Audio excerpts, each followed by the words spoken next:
Denmark തങ്ങളുടെ positive list പദ്ധതികളിൽ 2026ലേക്കുള്ള മാറ്റങ്ങൾ വരുത്തിയിട്ടുണ്ട്.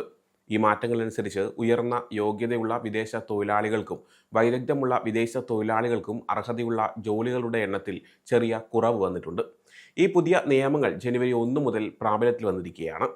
ഡെൻമാർക്കിൽ ജോലി ചെയ്യാനും താമസിക്കാനും ആഗ്രഹിക്കുന്ന വിദേശ തൊഴിലാളികൾ ഡാനിഷ് സർക്കാർ നിശ്ചയിച്ചിട്ടുള്ള തൊഴിൽ നിയമങ്ങൾ പാലിക്കണം. പോസിറ്റീവ് ലിസ്റ്റ് പദ്ധതി പ്രകാരം ഡെൻമാർക്കിൽ ജോലി വാഗ്ദാനം ലഭിക്കുന്ന വിദേശ തൊഴിലാളികൾക്ക് അവിടെ താമസിക്കാനും ജോലി ചെയ്യാനും അനുമതി ലഭിക്കും.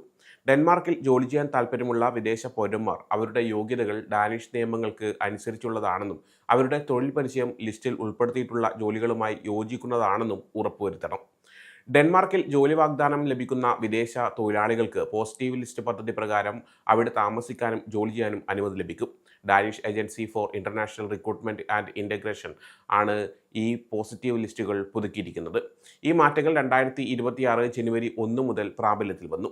പുതിയ പോസിറ്റീവ് ലിസ്റ്റ് അനുസരിച്ച് ഉയർന്ന വിദ്യാഭ്യാസ യോഗ്യതയുള്ളവർക്കുള്ള ലിസ്റ്റിൽ 183 ജോലികൾ ഉൾപ്പെടുന്നുണ്ട്. വൈദഗ്ധ്യമുള്ള ജോലികൾക്കുള്ള ലിസ്റ്റിൽ 57 ജോലികൾ ഉൾപ്പെടുന്നു. നിലവിലെ ഈ മാറ്റത്തിൽ ഉയർന്ന വിദ്യാഭ്യാസ യോഗ്യതയുള്ളവർക്കുള്ള പോസിറ്റീവ് ലിസ്റ്റിലും വൈദഗ്ധ്യമുള്ള ജോലികൾക്കുള്ള പോസിറ്റീവ് ലിസ്റ്റിലും ഉൾപ്പെടുത്തിയിട്ടുള്ള ജോലികളുടെ എണ്ണത്തിൽ നേരിയ കുറവുണ്ടായിട്ടുണ്ട്. ഡെൻമാർക്കിലെ പോസിറ്റീവ് ലിസ്റ്റുകൾ പ്രധാനമായും ലക്ഷ്യമിടുന്നത് ഉയർന്ന യോഗ്യതയുള്ള വിദേശ പൗരന്മാരെയാണ്.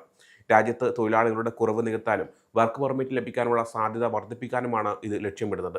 ഈ ലിസ്റ്റ് വർഷത്തിൽ 2 തവണ പുതുക്കാറുണ്ട്. ഇതിനു മുമ്പ് ജൂലൈ 1 സിറി പോസിറ്റീവ് ലിസ്റ്റുകൾ പുതുക്കിയിരുന്നു.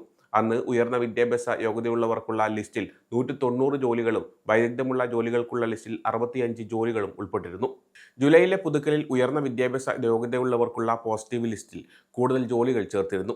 ഇതിന് കാരണം തൊഴിലാളികളുടെ കുറവ് നേരിടുന്ന ജോലികളുടെ എണ്ണം വർദ്ധിച്ചതും 2023 ഏപ്രിൽ 1 മുതൽ ലിസ്റ്റിൽ ഉണ്ടായിരുന്ന ജോലികൾ കുറഞ്ഞത് 2 വർഷത്തേക്ക് ലിസ്റ്റിൽ തുടരുന്നതുമാണ്. നിങ്ങൾക്ക് ഡെൻമാർക്കിൽ യോഗ്യതയുള്ള പ്രൊഫഷണലുകളുടെ കുറവ് നേരിടുന്ന ജോലികളിൽ ഒന്നിൽ വാഗ്ദാനം ലഭിച്ചിട്ടുണ്ടെങ്കിൽ, ഈ ലിസ്റ്റിൽ ഉൾപ്പെടുത്തിയിട്ടുള്ള ജോലികളിലൊന്ന് നിങ്ങൾക്ക് ലഭിച്ചിട്ടുണ്ടെങ്കിൽ, നിങ്ങൾക്ക് ഈ പദ്ധതി പ്രകാരം ഡെൻമാർക്കിൽ താമസിക്കാനും ജോലി ചെയ്യാനുമുള്ള റെസിഡൻസ് വർക്ക് പെർമിറ്റിന് അപേക്ഷിക്കാം. നിങ്ങൾക്ക് സർവകലാശാല തലത്തിലുള്ള യോഗ്യത ആവശ്യമുള്ളതും പ്രൊഫഷണലുകളുടെ കുറവ് നേരിടുന്നതുമായ ഒരു ജോലി വാഗ്ദാനം ലഭിച്ചിട്ടുണ്ടെങ്കിൽ നിങ്ങൾക്ക് ഉയർന്ന യോഗ്യതയുള്ളവർക്കുള്ള പോസിറ്റീവ് ലിസ്റ്റ് ഉപയോഗിക്കാം. ഈ പദ്ധതി പ്രകാരം റെസിഡൻസ് വർക്ക് പെർമിറ്റ് ലഭിക്കുന്നതിന് നിങ്ങളുടെ വിദ്യാഭ്യാസം ഓരോ ജോലിക്കും നിശ്ചയിച്ചിട്ടുള്ള വിദ്യാഭ്യാസ യോഗ്യതകൾ നിറവേറ്റണം. അതോടൊപ്പം നിങ്ങളുടെ വിദ്യാഭ്യാസം വാഗ്ദാനം ലഭിച്ച ജോലിയുമായി ബന്ധപ്പെട്ടതായിരിക്കണം. നിങ്ങൾ 4 വർഷത്തിൽ കുറഞ്ഞ കാലയളവിലേക്കാണ് ജോലിക്ക് ചെയ്യുന്നതെങ്കിൽ നിങ്ങളുടെ റെസിഡൻസ് വർക്ക് പെർമിറ്റ് സാധാരണയായി നിങ്ങളുടെ തൊഴിൽ കാലയളവിലേക്ക് സാധുവായിരിക്കും. സിറി 2025 3-ാം പഠനത്തിലെ വരുമാന കണക്കുകളും പുതുക്കിയിട്ടുണ്ട്.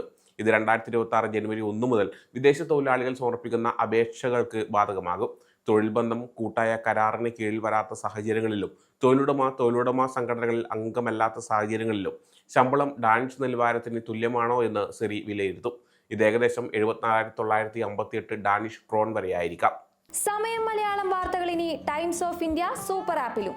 ഇതിനായി പ്ലേ സ്റ്റോറിൽ നിന്നോ ആപ്പ് സ്റ്റോറിൽ നിന്നോ times of India app install ചെയ്യൂ. മലയാളം ഭാഷ തിരഞ്ഞെടുക്കൂ.